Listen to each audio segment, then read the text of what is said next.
Hi everyone! This is the 7th co-creative thought transformation video. Obviously, if you have not seen the introduction or the first 6 videos, you need to go back. You can find links to the other free Heart Journey videos, including the introduction, Heart Journey, a how-to manual for co-creative manifestation, on my maryjuno.com website. We have now reached the midpoint in our journey through the heart. Yes, Heart Journey is really a spiritual passage through the heart, and there are 12 co-creative thought transformations to your passage. We have completed the first 6 of those steps so far.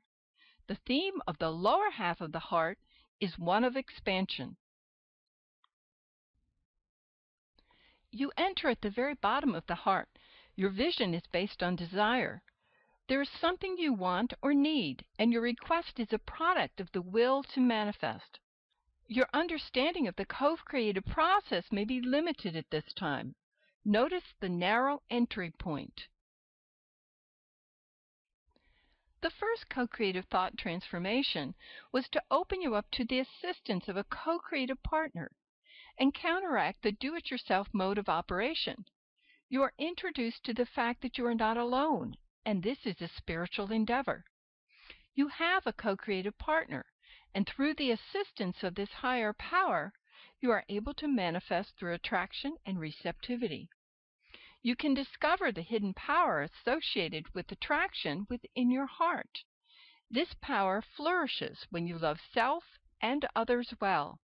Your first co-creative thought transformation is learning to attract and opening to receive. The second co-creative thought transformation pointed out the folly of comparisons with what others have and you lack. If love for others is to open your heart, you cannot be jealous of others. Instead, be happy for their good fortune. This opens your heart more fully to attracting and receiving. Your abundance is not threatened by what others have. Your abundance is directly related to your heart's capacity, in the same way that the air in your lungs is related to your lungs' capacity. When you open your heart to love, you open your heart to receiving. Notice the shape of the lower half of the heart as we move upward. It is no mistake that it represents an expansion process. Your interactions are becoming multidimensional, and your heart is becoming more loving. There is more to the process of manifestation than just you, and there is more to love than giving.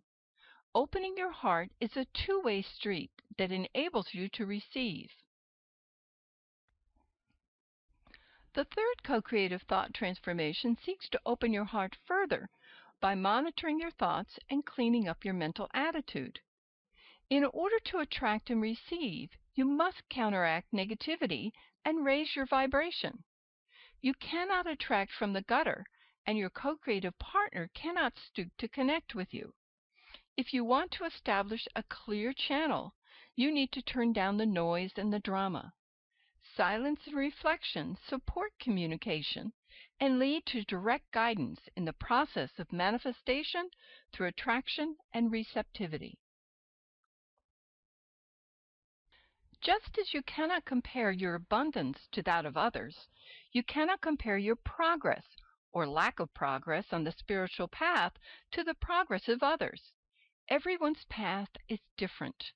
No one size fits all. It is important to honor your journey and the journey of others, as each is individualized.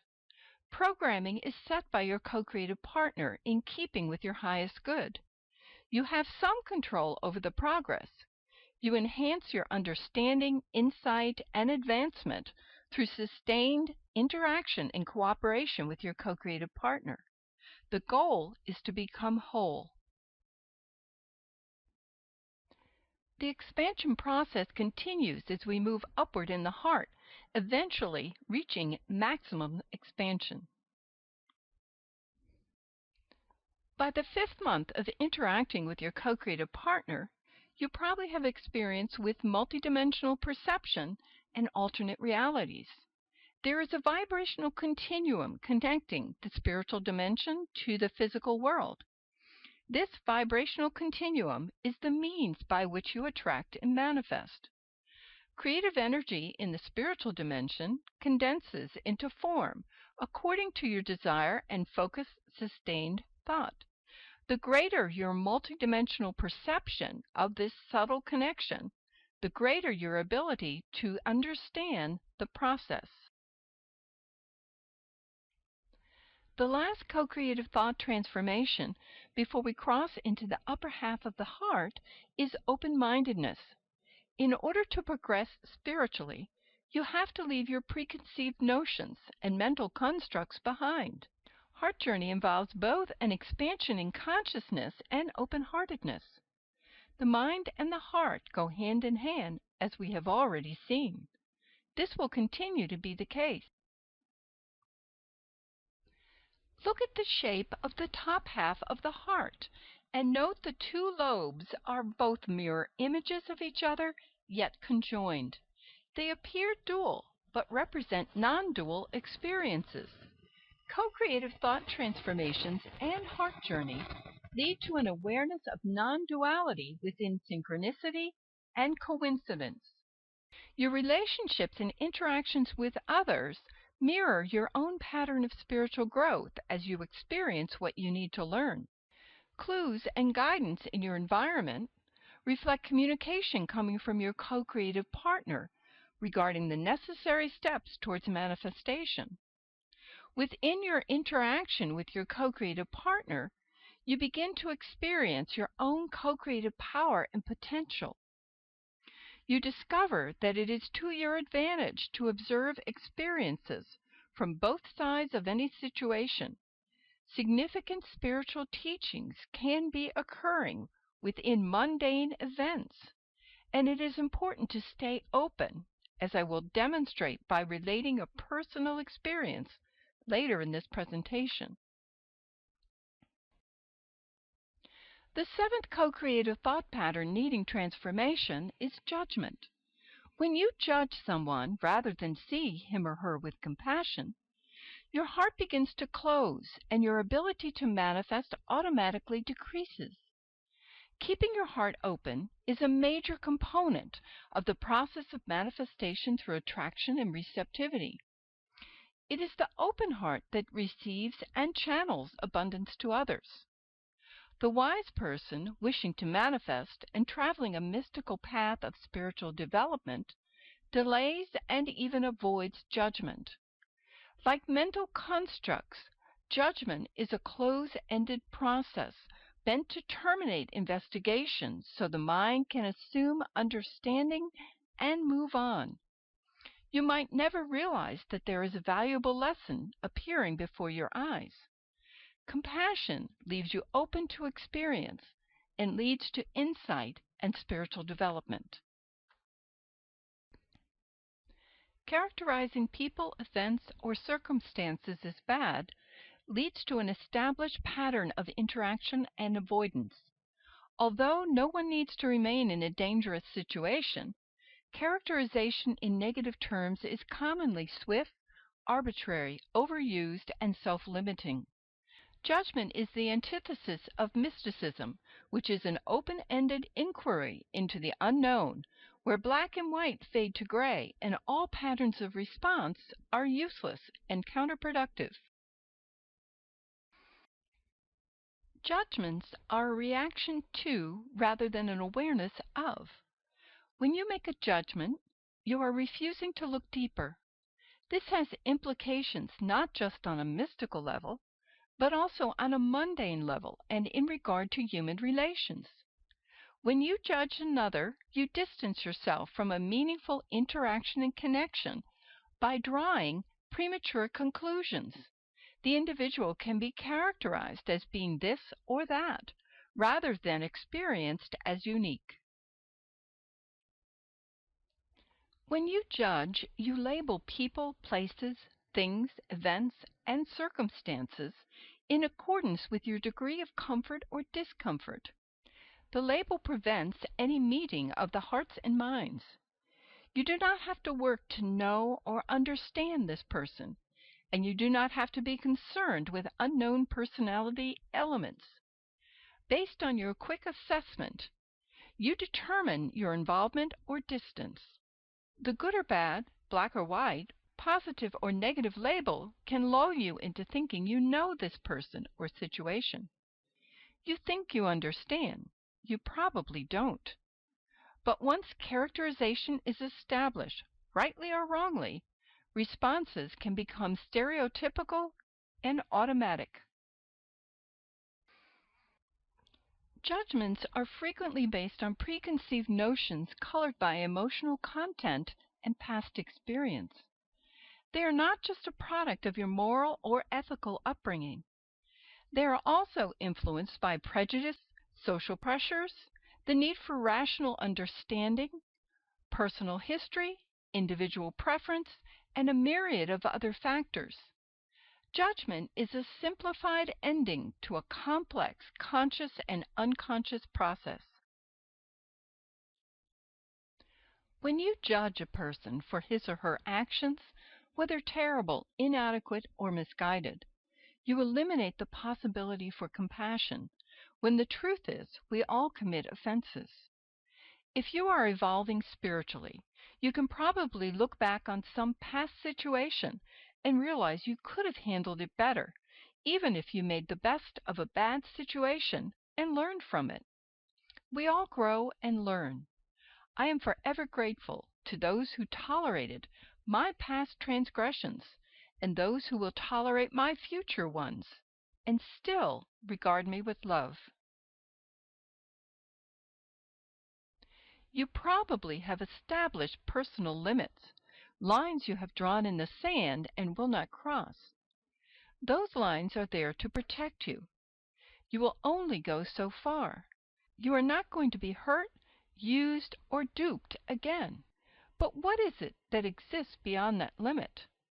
What lies on the other side of the line you have drawn? I'm not talking about placing yourself in compromising situations or dangerous circumstances. I believe an ounce of prevention is worth a pound of cure. You need to protect yourself from perpetrators, for your own sake and for the sake of the perpetrator. But I'm talking about those situations where presenting elements appear similar to past difficulties and a pattern of condemnation and avoidance is established. It is only when the heart and the mind are left open that you cross this artificial line you have drawn to travel beyond your present level of comprehension towards compassion and healing. That line in the sand is your growing tip, and you only grow by crossing it. Additionally, the process of judging will have a negative impact on your own psyche. As you judge, so shall you be judged does not necessarily mean that you will be judged by the same standards or for the same offense as others. It means that as long as the apparatus for judgment is in place in your mind and the pattern reinforced again and again, it can turn on you at any moment. The thought pattern you have ingrained in your mind to judge others will judge you whenever it is idle and needs a target. Remember the emphasis on non-duality associated with the heart? There is no separation here. The judgmental mind judges again and again. This becomes a well-established route for understanding in your mind, though many times a false understanding spawned on a short-sighted route. When you cease to judge, you will cease to feel judged. I am aware that I have been faced with a decision or dilemma of my own in regard to almost every past judgment I have ever made. Not wanting to face too many more difficult situations, I prefer not to judge. I suggest you learn to see the total picture by allowing extra time for understanding, corrections, apologies, and a paradigm shift. Your co-creative partner has an individualized plan for your spiritual development, which includes awareness of counterproductive traits in yourself and others. Learning to see dysfunction with compassion is part of the lesson. At this point in your growth process, every person, event, or situation can be part of the customized lesson plan. People can be a symbolic reflection of something within you that needs to evolve and change. While you are on a heart journey, there can be specific reasons for interactions with others. Stay open to the teachings by not judging. We think of mystical experiences as being awe-inspiring magical events. This is not always the case. Mystical experiences associated with your co-creative partner's spiritual lesson plan for you tend to be unusual and can make you uncomfortable. They don't always come through bright minds, socially acceptable personalities, and pleasant surroundings. If your co-creative partner cannot reach you through someone's goodness, your co-creative partner will reach you through someone's craziness. You can easily dismiss the experience and miss the lesson when your mind is steeped in the practice of making judgments that derail the process of insight and growth. You can reach across the gulf that separates one person from another and grow beyond your present understanding. The longer you delay judgment, the longer you will go on learning. As long as your mind and heart are open, insights and learning will continue. The following is my story of judgment, moving to compassion. When I lived in Maryland, my house was out in a rural area. When I would go to Baltimore City, I always took the same route. There was a stoplight just before getting on the highway going home. Many times a man or woman would be on the corner begging for money. If the light was green, the traffic was such that it was difficult to stop. However, the red light was a long one, and I always gave something to whoever was there. One day, I was coming up to the corner and the light turned red. There was a man with a homeless sign. The thought voice said, "Give him a 20." I had never given out this much money before and was a little embarrassed by the offering, so I folded the bill up and tried to conceal the denomination as I handed it to him. He immediately looked at it and asked, "Why did you give me so much money?" I answered truthfully, "The voice told me to." I expected him to laugh and question me further about the voice, but to my surprise he said, "I know you." Now, I rarely went into the city, maybe once or twice a year, and I was certain I did not know any homeless, middle-aged black men. My judgmental mind immediately decided that this was a gimmick for more money. In that instant, the situation became understandable to me, and I was no longer uncomfortable with how this man might know who I was. My end to this mystery was that he was bluffing and didn't know me at all. Then he said, "Your name is Mary." I was flabbergasted beyond belief and stammered, "How do you know me?" I did not have a name tag on, and there was nothing in or on my car that would in any way indicate what my name was. Turns out he knew me from 30 years ago, when I was a waitress earning extra money for college at a local restaurant, and he was a busboy. He remembered me, though my hair had turned gray, and I looked very different. The inequity of our lives was heartbreaking. As the light changed and I drove away, I started to cry. I was an American princess in the land of opportunity, and he probably never had a chance.